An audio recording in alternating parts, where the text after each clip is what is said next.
It's time for Brush Street Beat, presented by McLaren Healthcare, and today's guest is a very familiar face, Tigers radio play-by-play announcer Dan Dickerson. Dan, thank you so much for joining us as always. What have you been doing the past couple of days? No more Tigers games. Oh, just kind of getting organized. My eternal goal is to get organized in the off seasons to get ready for the next season. And usually I wait till January. This year I'm going to try to start a little bit earlier. Just write some thoughts down while they're fresh in my head about each one of these guys, because we saw so many new guys this year, and just things that I saw, and so that I don't forget by the time we get to January and I really start to crank it up. It was weird though. To get to the end of the season, usually after 162 plus 6 weeks of spring training, like, okay, I'm ready for a little break. This time it was like, really? That's it? 60 games? It was very strange. It went by really fast, and I'm glad we got you while all of this is fresh in your head, Dan. So maybe you can start with this interview and keeping your thoughts organized. We'll start with the question, what are your thoughts? What was the season kind of recap for the Tigers? How do you feel about everything moving forward? I look at it a couple different ways. First and foremost, this organization was probably hurt more than most with no minor leagues, because you've got a top 5 farm system by several estimates in national rankings of farm system. The Tigers are as high as 2 in the MLB pipeline rankings, and you did not have a chance to develop some key pieces that are going to be here in a few years. And that's really kind of one of the big stories of this year. So having said that, the guys who did come up and got a chance to get some major league at-bats or major league innings, this year is going to be invaluable for them. Start with Skubik, start with Mize. I mean, those two guys got some valuable innings.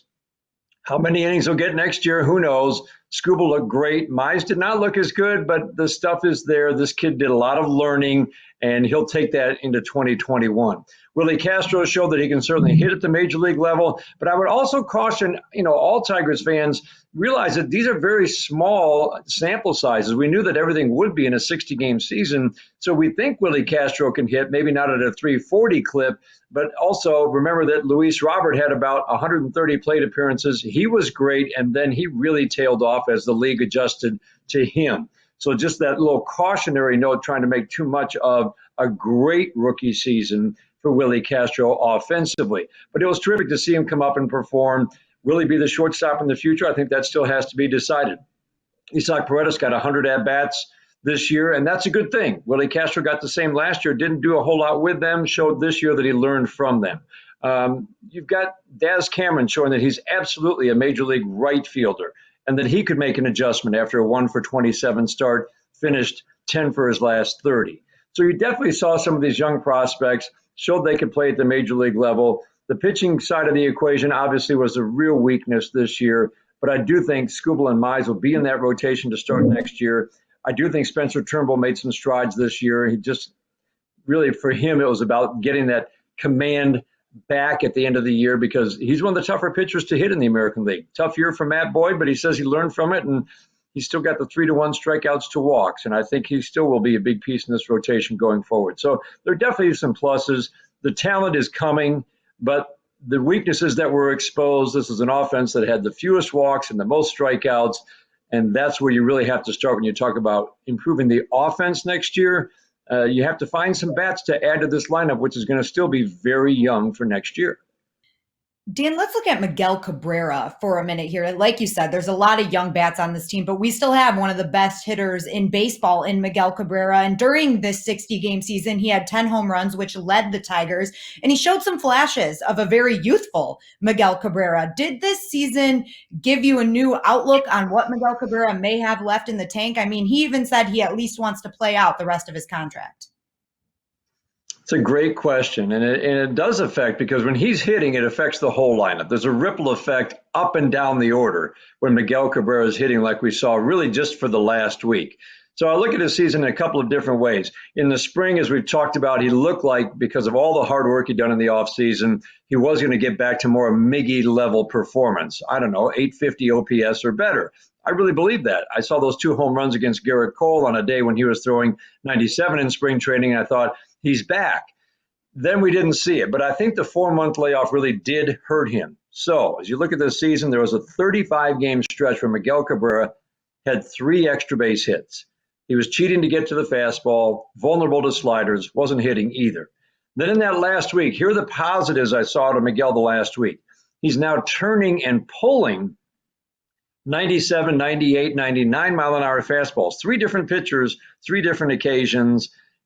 Extended another at bat by fouling off a 97 mile an hour fastball. He wasn't doing that at all until the last week of the season. I thought that was a very good sign. And then he was punished the mistakes. A couple of sliders that hung in that game in Minnesota absolutely punished those balls. So to me, those are the good signs. You have to look at 4 years now of a certain level of production and say the history being your guide, likely that's the level going forward, an OPS around 750. I still think it's in there. I still think this year he was affected more than most by that 4-month shutdown. And I still think he can get back to a higher level of performance based on what we saw in that last week. But I think we'll kind of get a feel much earlier next year in spring training if we see some of those swings. But it's all about getting to that fastball, being able to hit the good fastball, and he showed he can do that in the last week. Double D, I'm going to have Matt Shepard. I'm going to talk to him on the headliner, and I'm going to ask him this question, and I also want to ask you. I mean, you see this team every single day. You saw him from day one in spring training. Obviously, Ron Gardenhire is no longer the manager. You know, we all know he stepped away, and we wish him nothing but the best. With that said, what would you like to see in the next manager of the Tigers? What do they need? Because obviously, in my book, that's the most important thing Al Avila is going to do this offseason. You're absolutely right. You're absolutely right. I would think, I don't know, watching the new managers come and go, I mean, you need a certain level of personality. That's how I put it when you look for a manager. Why is that important? I mean, the Ron Gardenhires of the world remind you that ability to connect with your players, understand what makes each one tick, how to reach them, how to give them a pat on the back one day or kick them in the butt the other day. I mean, knowing all those, knowing the timing of your message, all those things are important. Every candidate knows the game. Every candidate knows the basic strategy of a game. Yes, some are better at running a game than others, but handling a bullpen, handling players, and I think teaching the game a certain way. Ron Gardenhire had a certain style. It worked in Minnesota. I think he was laying the foundation here in Detroit. I think it would have slowly come into place. Remember what he was working with. It was a lot of young talent that he was trying to mold and teach at the major league level with his coaches. The lower budget teams, and think Oakland, think Tampa Bay, think Cleveland, and the Tigers are going to be a lower budget team, I think, for the next couple of years. Those teams win with one thing, pitching and defense, run prevention.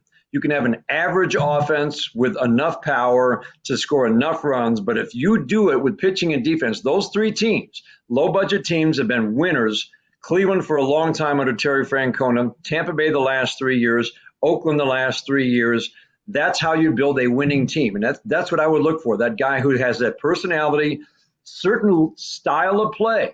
You're going to pay attention to the fundamentals. It sounds boring, but I'm telling you, these teams do it on a low payroll. How do they do it? By paying attention to the fundamentals. You're not giving bases away. You're playing with a certain aggressiveness. You're putting pressure on the other team with your base running. Those are all the kinds of things. But it does get back to that personality. I mean, no knock on Brad Ausmus, but I mean, when you don't have that personality that's outgoing and you can reach players and understand players and be able to deliver that message that's accepted because of your experience and who you are, then it becomes a problem. And I think you're not going to find many like Gardy. He was one of a kind. He was amazing to me. But that kind of ability to reach players and understand players and the ability to teach, it's a lot. And it's going to take a wide search. But I think that's kind of all the things you're looking for in a manager. I'll tell you what, Double D, you've convinced me. I'm going to contact Al Avila and, toss my hat in the ring. Next manager of the Tigers. I think you've come out of your shell definitely in the last year as I've watched you on this program, Art. And so I think you do have that ability to connect. You know what? I'm getting you another hot dog maker. That way you can make 4 at a time instead of just 2. Hey, that baby was cranking right to the very last day. I want you to know that.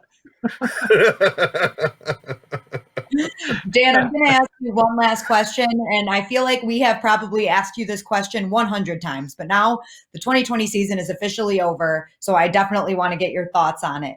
We've talked about Riley Green, Spencer Torkelson a lot on this show, and we've had a lot of Tigers make their MLB debut this season. Will we see guys like that making their debuts next season?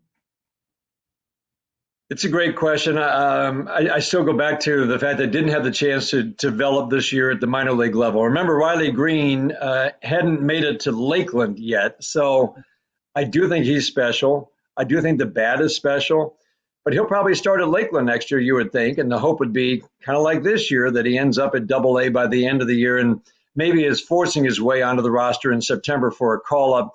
But again, the whole clock thing certainly affects September call-ups. But I think Riley Green, watch him next year. The good signs for Tiger fans will be if he gets to Double-A, shows he can handle that, and is really putting up not just okay numbers for his age at Double-A, but really big numbers at Double-A. I'll go back to the Pete Alonso comparison with Spencer Torkelson, a college hitter who's advanced, still needed 2 full years in the minor leagues before the Mets brought him up. I mean, that'd be a great comparison if Torkelson could hit 50 home runs in the major leagues. But I do think that's a reminder. There's a good college hitter, still needed 2 full years in the minor leagues. Could Torkelson do it in 1? Absolutely. I mean, everybody said he was pretty special. But I do think he needs that full year in the minor leagues. Will he even start at Double-A next year? Doubt it. I mean, he'll probably start, you would think, at Lakeland, and that's even pushing it for a guy who hasn't had any minor league at-bats. And then, he'll force his way hopefully up to Double-A, maybe even Triple-A by the end of the year. That's a guy I would think they would push fast, and I think Riley Green's in that same boat. But I really would not, because of this year and the lack of minor league at-bats, I wouldn't think either one probably we're going to see in 2021. And sometime I think is certainly more likely. I don't know when it would be, but they'll tell you. The Tigers have had a track record of when a guy shows that he is ready for the next level of challenge, the next level of all the advanced hitting and pitching he's going to see, they're going to move him up. And I think that's what you should watch. If both of them are tearing it up at Lakeland, they'll get moved up. If they tear it up at Double-A, they'll get moved up. And when they force their way into a major league roster, that's when we'll see them. But I think 2022 is the more likely year. Well, Dan, thank you so much for joining us today and joining us throughout the entire Tiger seasons. You have been so great. It's been awesome talking with you, and your insight is always appreciated. And I promise we will not forget about you during this off season. Good. There's going to be a lot to talk about, guys. I always love talking with you. Thank you, Dan. And a big thank you to McLaren Healthcare for presenting Brush Street Beat right here on the Word on Woodward.